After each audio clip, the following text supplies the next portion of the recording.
नमस्कार। आज हम इस वीडियो में इलेक्ट्रिकल की और कुछ इम्पोर्टेंट ऑब्जेक्टिव क्वेश्चन के बारे में डिटेल में डिस्कशन करेंगे। और अगर आपको वीडियो अच्छा लगता है तो सब्सक्राइब जरूर कीजिएगा। तो देखो आज का पहला क्वेश्चन शुरू करते हैं। पहला क्वेश्चन देखो, in the pipe earthing system, जो पाइप अर्थिंग सिस्टम होता है उसमें what is the primarily used as a earth electrode.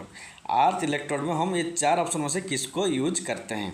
Option 1 क्या है देखो, गैल्वेनाइज्ड स्टील पाइप, दूसरा है प्लास्टिक रॉड, तीसरा है कॉपर वायर, चौथा है वुडन स्टॉक। इनमें से किसको हम पाइप अर्थिंग सिस्टम में अर्थ इलेक्ट्रोड यूज करते हैं। तो इसका आंसर होगा जो हमारा गैल्वेनाइज्ड स्टील पाइप होता है। ऑप्शन नंबर 1 देखो, जो गैल्वेनाइज्ड स्टील पाइप होता है इसको ही हम अर्थ इलेक्ट्रोड के रूप में पाइप अर्थिंग सिस्टम में यूज करते हैं। ऑप्शन नंबर 1 होगा इसका करेक्ट आंसर। ये वाला देखो, ये होता है हमारा पाइप अर्थिंग सिस्टम। इसमें ये जो होता है ये होता है हमारा अर्थ इलेक्ट्रोड, ये हमारा गैल्वेनाइज्ड स्टील का बना हुआ होता है। देखो ये वाला, ये भी होता है हमारा अर्थ इलेक्ट्रोड और ये हमारा गैल्वेनाइज्ड स्टील का बना हुआ होता है। तो ऑप्शन नंबर 1 होगा इसका करेक्ट आंसर। देन देखो next question, what is the characteristic of a lead acid cell. जो लीड एसिड सेल होता है उसका ये चार में से कौन सा कैरेक्टरिस्टिक है। ये एक ही बार चार्ज होता है, या फिर इसमें हम लिक्विड इलेक्ट्रोलाइट का यूज करते हैं, या फिर जितने सारे रिचार्जेबल बैटरी है सबसे हल्का ये है, या फिर नॉन ऑफ दिस। तो इसका आंसर होगा जो हमारा लीड एसिड सेल होता है इसमें जो इलेक्ट्रोलाइट होता है वो लिक्विड टाइप होता है। तो ऑप्शन नंबर 2 होगा इसका करेक्ट आंसर। ये वाला फिगर देखो, ये होता है हमारा लीड एसिड सेल। जो लीड एसिड सेल होता है इसमें देखो एक पॉजिटिव इलेक्ट्रोड होता है और एक हमारा नेगेटिव इलेक्ट्रोड होता है, और जो हमारा ये जो लिक्विड इलेक्ट्रोलाइट है वो हमारा डाइल्यूट H2SO4 होता है। ये आपको याद रखना होगा। जो पॉजिटिव और एक इम्पोर्टेंट बात, जो पॉजिटिव इलेक्ट्रोड होता है वो हमारा PbO2 होता है, ये आपको याद रखना होगा। और जो नेगेटिव इलेक्ट्रोड होता है वो सिर्फ लीड या फिर Pb होता है, और जो पॉजिटिव होता है PbO2 या फिर लीड ऑक्साइड होता है, और जो डाइल्यूट H2SO4 वो हमारा लिक्विड इलेक्ट्रोलाइट होता है। तो ऑप्शन नंबर 2 होगा इसका करेक्ट आंसर। देन देखो next question, a passive filter connected to the output of rectifier is used as a. देखो रेक्टिफायर से जो आउटपुट निकलता है उसको दोबारा फिल्टर करने के लिए जो फिल्टर सर्किट हम यूज करते हैं उसका काम क्या होता है, वो control the frequency of output waveform. Rectifier से जो आउटपुट निकलता है उसका वेवफॉर्म को कंट्रोल करता है, या फिर उसका जो ये जो रेक्टिफायर होता है, जो रेक्टिफायर के आउटपुट से जो आउटपुट निकलता है उसका रिपल को रिड्यूस करता है, कम करता है, या फिर रेक्टिफायर से जो आउटपुट निकलता है आउटपुट वोल्टेज को इंक्रीज करता है, या फिर ये AC को DC में कन्वर्ट करता है। तो ये वेरी वेरी इंपॉर्टेंट क्वेश्चन। देखो जो रेक्टिफायर, ये देखो ये होता है रेक्टिफायर। ये जो रेक्टिफायर होता है जब हम इसमें AC इनपुट करते हैं, मेनली जो रेक्टिफायर होता है उसका काम क्या होता है, AC को DC में कन्वर्ट करना। लेकिन प्रॉब्लम क्या होता है, जो रेक्टिफायर होता है ये प्योर DC को आउटपुट, मतलब प्योर AC को प्योर DC में कन्वर्ट नहीं कर पाता है। देखो ये वाला फिगर देखो, ये मान लो हम ये वाला वेवफॉर्म का AC इनपुट देते हैं इस रेक्टिफायर में, लेकिन इसका आउटपुट क्या निकलेगा। देखो इसका जो आउटपुट होता है कुछ इस शेप में निकलेगा। ये होता है रेक्टिफायर का आउटपुट। जब हम इनपुट दिए थे कुछ ऐसे दिए थे, ऐसे इनपुट दिए थे, लेकिन आउटपुट ये वाला निकल रहा है, लेकिन ये प्योर DC नहीं है। तो इसी को फिर से DC में कन्वर्ट करने के लिए क्या करेंगे ना, हम फिल्टर सर्किट का यूज करते हैं।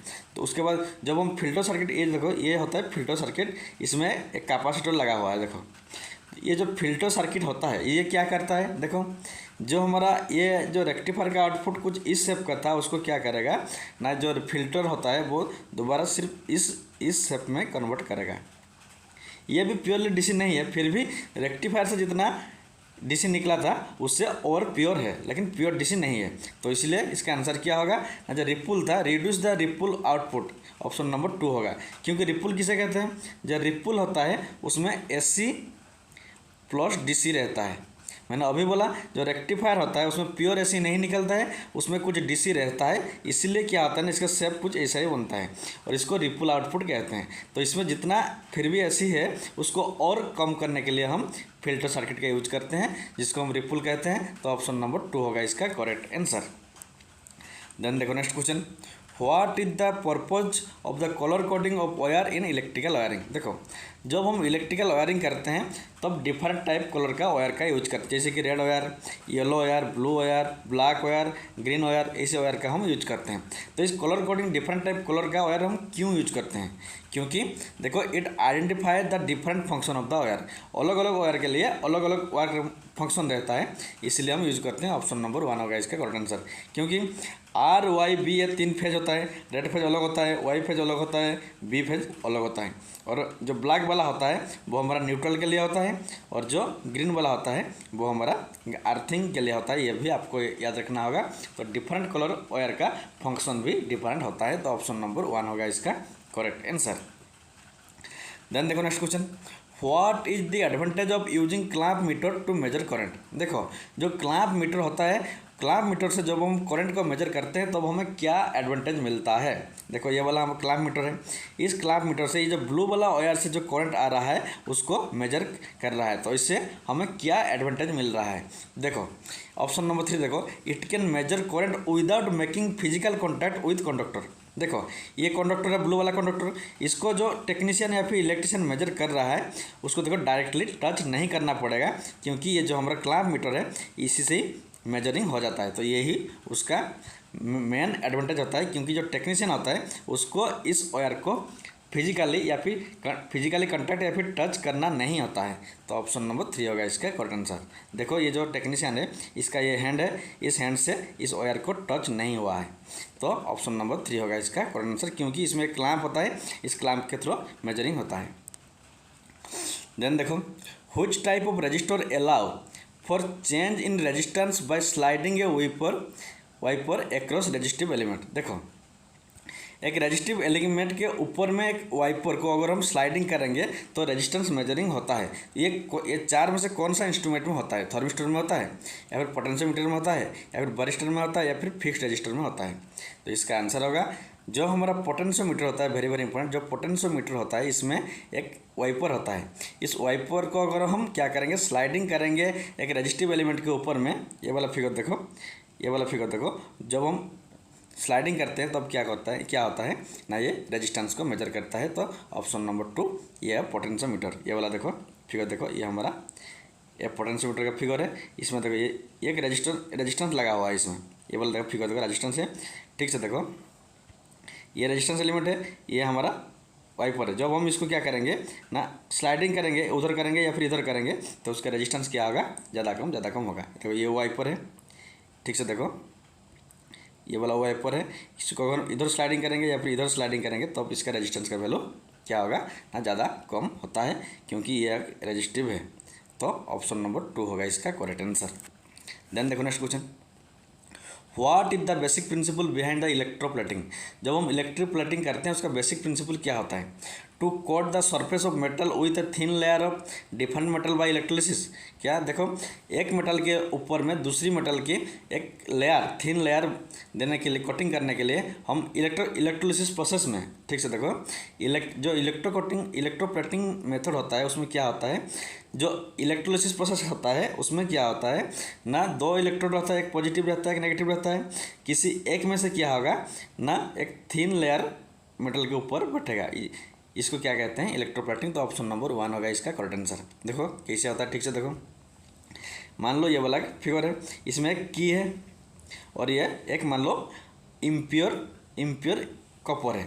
तो हमें क्या करना होगा इस प्रोसेस में, जो इम्प्योर कॉपर है यहाँ से निकल कर इस जो की है इसके ऊपर में क्या होगा, एक कोट बनेगा, कोटिंग करेगा, जिससे क्या होगा ना, ये जो की है ये हमारा जैसे कि रोस्टिंग नहीं होगा।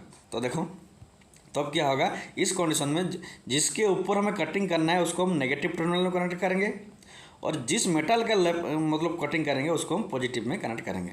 ठीक से देखो ये पॉजिटिव वाला ये इम्प्योर कॉपर है, इसी कॉपर को यहाँ से जाकर इस की के ऊपर में कटिंग होना है।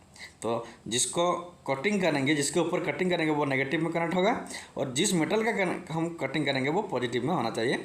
और इस प्रोसेस को क्या कहते हैं ना, इलेक्ट्रोलिसिस कहते हैं, और टोटल प्रोसेस को क्या कहते हैं ना, इलेक्ट्रोप्लेटिंग, क्योंकि इस किसी एक मेटल के ऊपर दूसरा मेटल का हम कटिंग करते हैं। तो ऑप्शन नंबर 1 होगा इसका करेक्ट आंसर। देन देखो next question, watt meter use to measure. जो वाट मीटर होता है उसमें हम क्या मेजर करते हैं? इंस्टेंटेनियस इलेक्ट्रिकल पावर, या फिर इलेक्ट्रिकल पावर ओवर ए टाइम, या फिर पावर फैक्टर ऑफ लोड, या फिर नॉन ऑफ दिस। तो इसका आंसर होगा जो वाट मीटर होता है उसे हम इंस्टेंटेनियस इलेक्ट्रिकल पावर का ही मेजर करते हैं। ऑप्शन नंबर 1 होगा इसका करेक्ट आंसर। जब हम किसी सर्किट में पावर को मेजर करना होता है तो वाट मीटर का यूज करते हैं, और इसको जिस टाइम में यूज करते हैं उसी टाइम में कितना पावर फ्लो हो रहा है उसको वो मेजर करता है। तो इंस्टेंटेनियस इलेक्ट्रिकल पावर को मेजर करता है। तो ऑप्शन नंबर 1 होगा इसका करेक्ट आंसर। देन देखो next question, what does a MCB do in a domestic circuit. Domestic circuit में एमसीबी क्या काम करता है? क्या है देखो, it breaks the circuit during an overload and short circuit by mechanically separating contact. देखो, और नेक्स्ट पॉइंट देखो, it increases current capability for heavy appliance. ये तो नहीं होगा। It breaks the circuit during overload and short circuit by melting a wire inside it. ये भी नहीं होगा। None of this. तो ऑप्शन नंबर 1 होगा इसका correct answer. It break circuit. देखो, ये एमसीबी है। जब किसी सर्किट में करंट में क्या होता है ना, ओवरलोड होता है या फिर शॉर्ट सर्किट होता है, तब क्या होगा, ये मैकेनिकली इसमें एक फिक्स्ड कॉन्टैक्ट रहता है और एक मूविंग कॉन्टैक्ट रहता है। तो क्या जो मूविंग कॉन्टैक्ट होता है वो क्या होगा ना, ऑटोमेटिकली सेपरेट होता है, जिससे करंट फ्लो नहीं होता है। तो ऑप्शन नंबर 1 होगा इसका करेक्ट आंसर। देन देखो next question, which type of DC motor typically used when a variable speed required. देखो, एक होता है किसी मोटर जो होता है उनका मेन काम क्या रहता है ना, एक कांस्टेंट स्पीड में घूमना होता है। और कुछ कुछ जगह में क्या होता है ना, वेरिएबल स्पीड, मतलब चाहे किसी कंडीशन में स्लो स्पीड में घूमना पड़ेगा, फिर किसी टाइम में ज़्यादा स्पीड में घूमना पड़ेगा। तो ये जो वेरिएबल स्पीड होता है, इस कंडीशन में हम ये 4 में से कौन सा टाइप ऑफ मोटर का यूज करेंगे? कंपाउंड वुंड मोटर, या फिर सीरीज वुंड मोटर, या फिर परमानेंट मैग्नेट डीसी मोटर, या फिर शॉर्ट वुंड मोटर। तो इसका आंसर होगा जो शॉर्ट होता है, ये तो हमारा कांस्टेंट स्पीड के लिए यूज किया जाता है। कंपाउंड मोटर को हम क्या करते हैं ना, वेरिएबल स्पीड मोटर के लिए यूज करते हैं। तो ऑप्शन नंबर 1 होगा इसका करेक्ट आंसर। कंपाउंड मतलब क्या होता है, मान लो ये हमारा एक आर्मेचर है, इसमें हमारा एक शॉर्ट वाइंडिंग है और इधर एक सीरीज वाइंडिंग लगा, यह होता है कंपाउंड मोटर। तो इसी मोटर को हम कहाँ पर यूज करते हैं ना, जहाँ पर वेरिएबल स्पीड की ज़रूरत होता है। तो ऑप्शन नंबर 1 होगा इसका करेक्ट आंसर। तो आज के लिए इतना ही। Thanks for watching. और अगर आपको वीडियो अच्छा लगता है तो सब्सक्राइब जरूर कीजिएगा।